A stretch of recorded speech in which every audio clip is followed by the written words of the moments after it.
যদি আমরা সবাই ঠিকমতো শুনি এবং কাজ করি তাহলে দেখা যাবে যে আমরা শিখেও ফেলেছি, ব্যবহারও করতে পারছি এবং ব্যবহার করতে পারছি অনেক দ্রুত।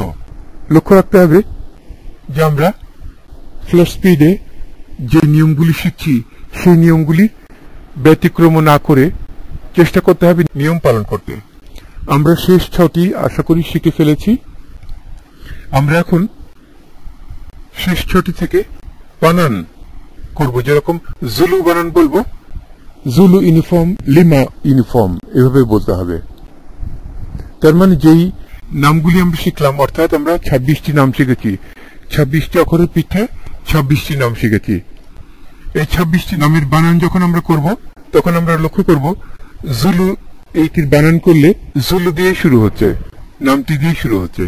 যেরকম ট্যাঙ্গো, TANGO বলবার সময়, বানানটি বলবার সময় ট্যাঙ্গো দিয়েই শুরু করা হচ্ছে।